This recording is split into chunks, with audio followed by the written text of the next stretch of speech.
Here's my story. Be 16, be black, and have a family down in Alabama. They farm and own a huge amount of land down in Huntsville. My uncle owns a big house and a bunch of trailers they put out in the woods for hunting or camping. Down south, cousins suggest that we go there to camp. No, I'm a city kid from Chicago, so they tease the fuck out of me. We collect food, kill a pig, some chickens, and bring necessities to camp out for a few days. We get to the camp and it's obvious something is weird. Air has this weird electric smell, like right before a storm, kind of like ozone. We think nothing of it and unpack and go down to a little creek to swim for a few hours. All of a sudden, some older white guy and a white teenager come out of the bushes. He has a shotgun in the crook of his arm and says hello and asks us what we're doing this far back in the woods. Tell him about my uncle, who he knows, and say we're camping out. He tells us we need to be real careful out here and stick together, that there's a big animal in the woods. His son, who is my age, asks if we can stay and hang out with us. He says, okay. I'm going to stop green texting because the story is fairly long and the format is harder to speak about in it. So we end up playing football. Dicking around with me, there's the white kid, Tanner, 5 of my cousins, and then 4 of their friends. In total, there were 5 girls and 6 boys. We were all around 15 to 17. We ended up just dicking the day away, so we head back to the camp and pulling out some stuff for a campfire, even though the trailers both had kitchenettes. Tanner says that his family's property sits up against my uncle's. He wants to run home and asks his dad if he can come out camping with us. My cousin Rooster says he's going to go with him since it's going to get dark soon. One of the girls also wants to tag along. It's about 7 o'clock and it's starting to get pretty dark. They take flashlights and take the trail towards Tan's property. The rest of us just chill, and we make s'mores, drink, and, kiss on the girls. About 30 or 40 minutes later, there's the smell of ozone again. You can smell it all over the smell of the fire that we had just started. It's this really nasty, coppery smell, like right after you've had a nosebleed and it's just stopped. It wasn't exactly like dried blood, but it was that nasty metallic back of your throat smell. We immediately think that it's some kind of electrical malfunction or someone left a hot plate on or some shit. We search the trailers and nothing is on and we can still smell it. All of a sudden we hear people booking down the path towards us and Rooster, Tan, and the girl all come running into the clearing. They're all out of breath and they don't even break stride. They all run into the trailer right by where the fire is. We all get the fuck out of there and into the trailers. They end up calming down, even Rooster, who was crying his eyes out at this point. All the while, the fire is guttering lower and lower, so my cousins say fuck it, and are about to go outside to get the generator out of the shed between the trailers. Tanner goes, fuck no, lock the door! Ain't nobody else going outside. He's been crying too, and his eyes are bloodshot and puffy, and his pants are dirty as shit. He goes on to tell us that they went back to his house. His father said sure, he could go out camping, but to make sure they were careful on the way back, and that maybe they should take one of the hunting rifles, just in case. Evidently, Tanner had seen something in their yard a few days ago. One of their pigs had come up, ripped up, and half eaten. They assumed it was just some big cats or coyotes, even though they don't usually fuck with live animals. He had gone upstairs and packed his stuff and told his dad they would be okay without the rifle because coyotes avoid people. So they started walking back together where we were camping. So Rooster, who finally stops crying and shaking, the girl already had, but she was just staring out the window with a dumb look on her face. He says that they had gotten halfway into the woods toward the camp when they started to hear shit in the forest. It was almost pitch black by this time, so they weren't sure at first what the fuck it was. The girl says that she heard something in the bushes right off the trail, and they all beamed their flashlights over there, and there was something or someone standing back in the woods in a little hollow. Rooster said they shouted at him and told him that he was scaring the fuck out of them, and what a dick he was. He says that's when he realized that the guy was facing away from them. So they keep walking, and they start smelling the nasty, coppery ozone smell. They say that they look off into the forest on the opposite side, and it's a dude standing in the forest, backwards, slightly closer to the path. So now they start power walking, and Tan keeps going, oh, I should have taken the fucking rifle. As they're telling the story, the smell is still super strong, even inside the cabin. They say that after they started walking faster, a kind of low gibbering has started, coming from both sides of the wood. and they started booking it back to the trailer. The girl said she had flashed her flashlight out into the woods, out to the side of them, and had seen something jerking itself through the woods. The gibbering just got louder and louder, and when they see the light from our campfire, something had come out through the woods about 40 yards behind them onto the track, and they just flat out ran as hard as they could to the trailer. So we're out in the fucking woods, and we're assuming at this point it's some rednecks or some shit trying to fuck with us. All of a sudden, my other cousin Junior starts going on about how he went to school with a native kid that was telling him about the goatman or some shit. We promptly tell him to shut the fuck up because we don't need any spooky talk right now. But he just keeps going on and on about how it's the fucking goatman, how we're in his woods and blah, blah, blah. Now, at the time, I had never heard of this goatman or any of that. But then a couple of years ago, the year before I graduated from college, I had a mednom for a roommate, and I ended up asking him about it. And to sum it up, it's basically a fucking man with the head of a goat, and he can shapeshift, and he gets among groups of people to terrorize them. It's also supposed to be kind of like the Wendigo, and it's bad mojo to even talk about it, and even worse to see it. Keep in mind, I didn't know this back then when I was 16. So my cousin is going. The goat man's going to get in and fucking get us. The girls were all terrified. And my cousin and I are all fucking trying to figure out if it's just some hillbillies or if it's just some animal. So all of a sudden, the smell just goes away. Like to this day, I haven't even experienced anything like it. Like usually smells fade away or lessen. It just literally was there 1 second and then it was not the next. So it's after an hour, making it around 9 or 10. We stopped shitting bricks enough to go back outside and stoke the fire again. And we figure it was just some assholes trying to fuck with us. So we don't go back home because we think if we do, they'll chase us through the woods or some crazy shit. Nothing weird happens that night. We stay another night, and for the main part of the night, nothing happens. At about 1 in the morning, we're outside getting drunk and telling ghost stories. As someone is, finishing some, 2 scary stories. I don't remember about what. That same smell comes back. It's so fucking strong that one of the girls literally starts vomiting. I stand up, and you can actually feel how clammy the air is. I say we should get inside, and this isn't right. We should have just fucking left. We all go back inside, and we're standing around. My cousin just keeps on going about how it's the goat man, and my cousin Rooster tries to shut him the fuck up. And all the while, I'm just feeling that something is wrong, and I still can't figure out what the fuck it is. We end up sitting in there for a while. The smell is just as strong, and we're terrified and all huddled in the camper. We end up cooking brats for everybody because nobody wants to go outside. It's one of those packs with 4 brats. We have a total of 3 packs. I grill them on the stove and give everybody a hot dog. I get mine. After a while, one of my cousins gets up and goes over to the pot to get another one. He starts grumbling about how I get 2 brats and everybody else only got 1. And I look at him like he's fucking stupid. I tell him that everybody only got 1 because there's only 12 brats. If he wants more, he should open up a new pack and cook some more. That's when the girl that had been out with Rooster and Tan just starts screaming, "Oh Jesus, oh Lord, get it out!" She's crying and shivering, and then it dawns on the cousin standing up what the fuck is wrong. Me and him both glance around the room, and then I feel my heart fucking sink. I run the fuck out of the cabin, and the girl runs out with us. The trailer door is banging against the side of the trailer as everybody books it out of the cabin. One of my cousin's friends asks us what the fuck was wrong. I start counting us. There's only 11 now.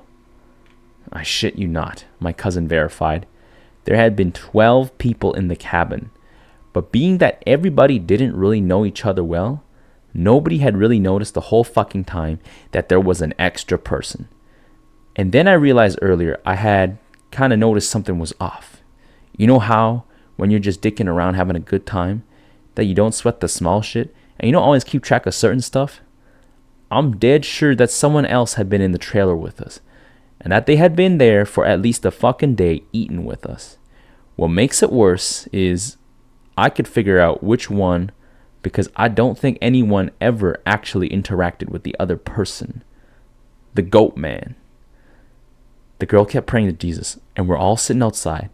Eventually, we get big-ass sticks and go back in the cabin. But there's nobody in there. We count again and there's 11 people. We go back into the trailer and lock the door. We explain what the fuck happened, and the girl says that she realized too, and that when he was about to say something, the person sitting next to her grabbed her leg hard and leaned over toward her and said something she couldn't understand. So we were pretty much scared as fuck as we huddle together, and I fall asleep. When I wake up, the sun is just coming up, and half the people are asleep. The other half are packing our shit up. We all want to walk back home, but like 4 people want to stay until the sun is all the way up. And some people think that we're just fucking around and still want to stay at the trailers. I just want to get the fuck out of the woods. The girl's name was Kira, the one that the goat man had touched. Anyway, I asked her if she really thinks it was something bad, and she says she just wants to go home. She doesn't want to be out in the woods alone for another night. So we decide to split up. The 4 that want to go can go, but I have to stay because I have the keys to the cabin, and it's my uncle's, and I have to lock it up. I'm super pissed at this point because I feel like people aren't taking this shit seriously. I definitely didn't want to be out in the woods for another night. I spend the rest of the day trying to convince the rest of the people, now 4 girls and 4 guys, to get the fuck out of Dodge. Tanner leaves with them to go get a rifle and says he'll be back by 5.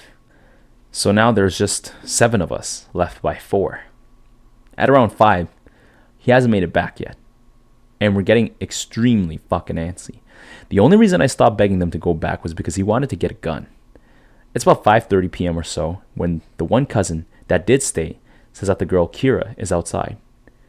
We all look outside, and sure enough, she's standing by the fire pit with her back to the cabin. I'm thinking to myself, if she was so fucking scared, why the hell would she come back? And then I get this nasty feeling in my gut. Keep in mind, the whole time, the coppery smell has been gone. Now I realize I can smell just a twinge of it. I say this to the rest of them, and everybody. And these are the people that wanted to stay in the fucking woods after we had the goat man in our midst, is laughing at me, asking if I set this up to scare them. I'm looking at them like, I'm not fucking bullshitting you all right now. I asked them why the fuck I would play like that. So one of the girls goes outside to get Kira. She gets halfway to her and stops cold. Kira starts heaving. I don't know how the fuck to describe it. Sort of like if someone with their back turned was laughing without actually making any sound. It was this fact that made me realize there was not a fucking sound in the whole woods. It was dead silent. This was like later in September, so it was still fairly hot at the time. But it was super chilly some days too. And you could usually hear big-ass geese honking or some kind of birds or squirrels chit-chatting.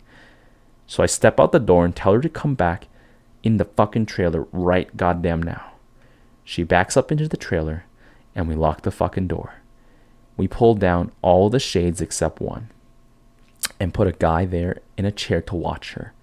She stands there for another 20 minutes or so. The guy turns to say that she's still there. And there's a huge fucking bang on the door. We all jump the fuck up and scramble around the living room of the trailer.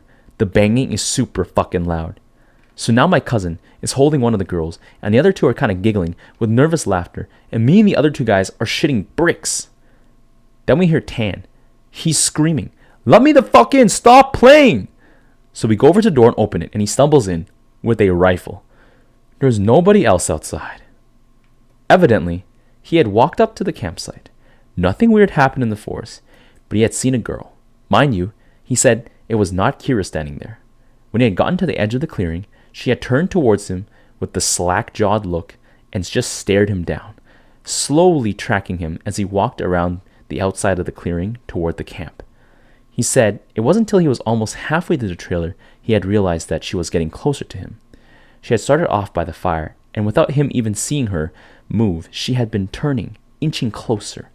He said he just ran the rest of the way back to the cabin, thinking it would open. But when he got to the door and it was locked, he turned it, and it was about half the distance to the door. He looks around the room, and then gets super pale. He pulls me to the side and whispers in my ear, "You know, there are only 7 of us in here, right?" I get that feeling where your stomach drops to your nuts. It had been back inside the trailer while we were sorting out who was going where.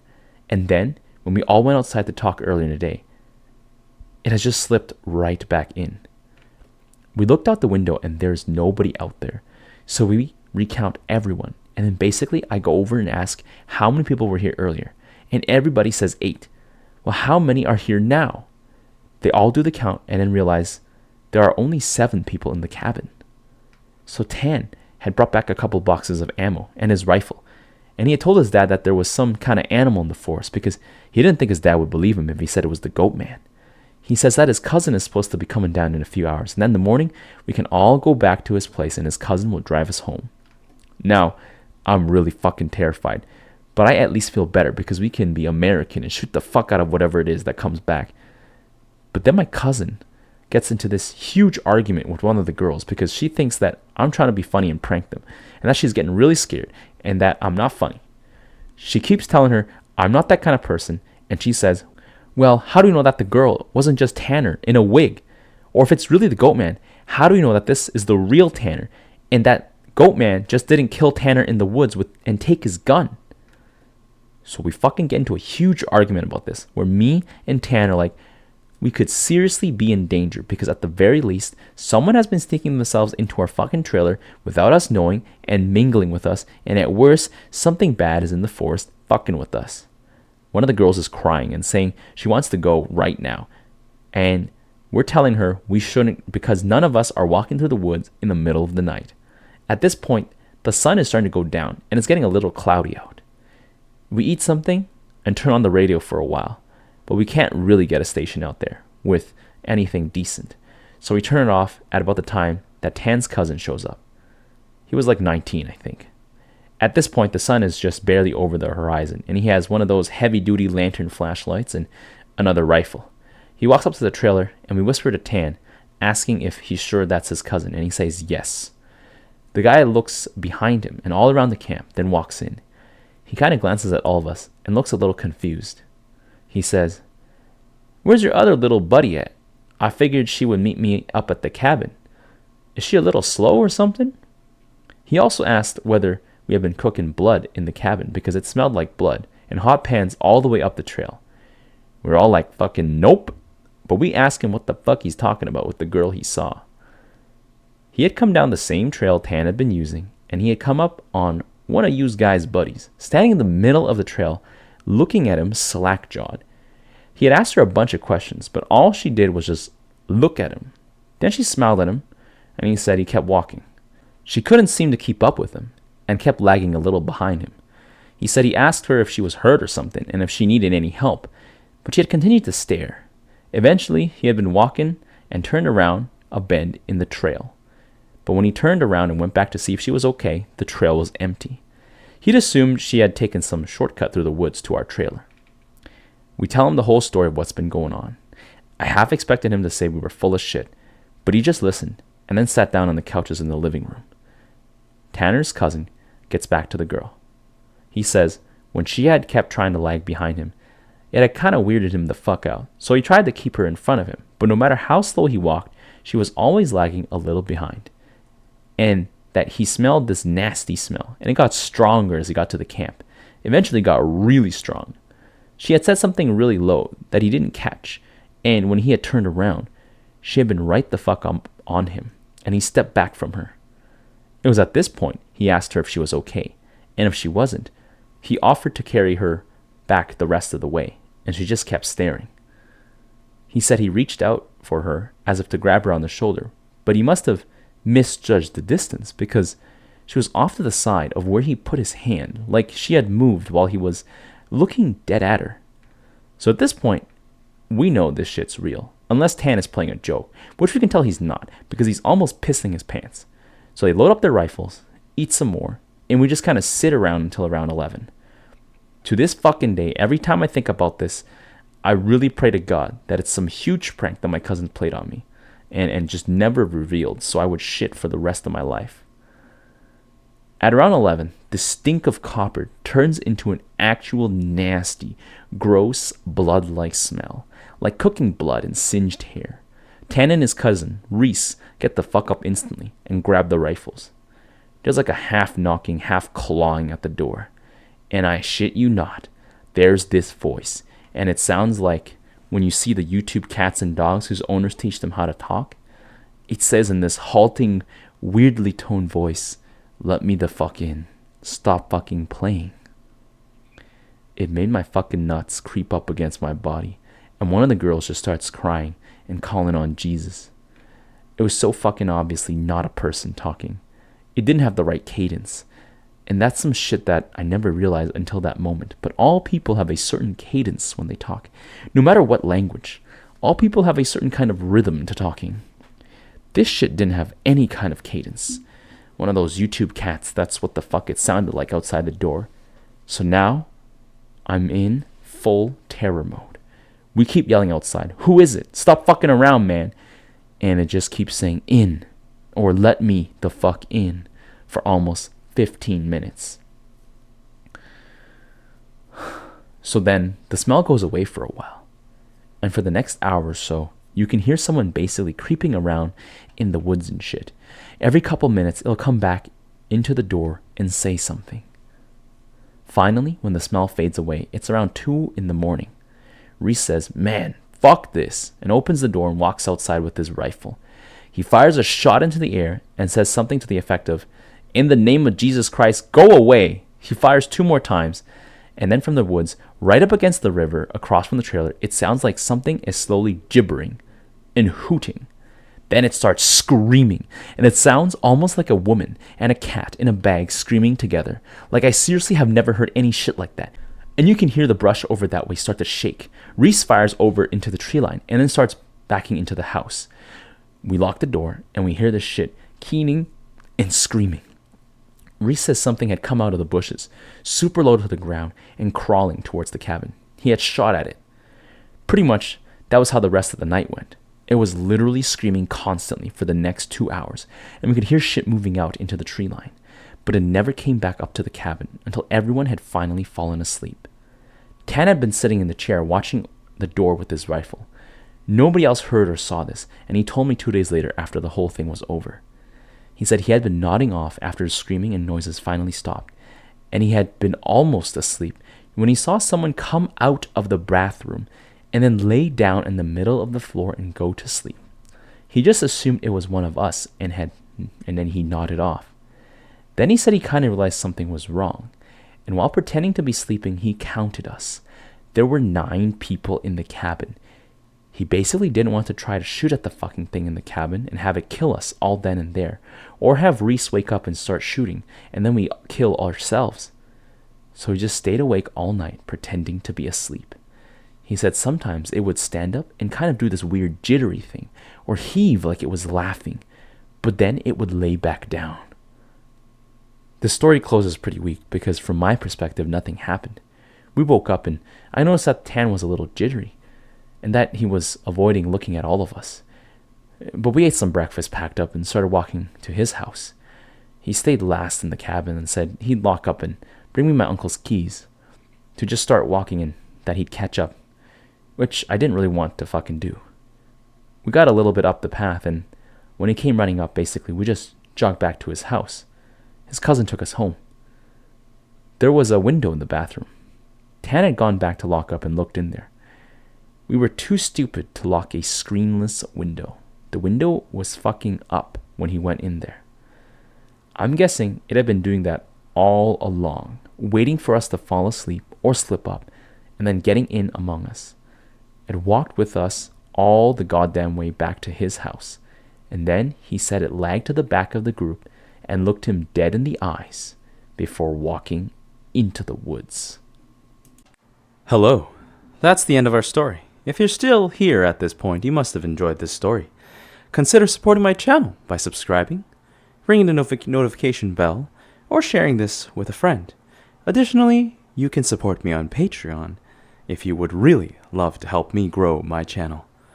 Thank you, and until next time.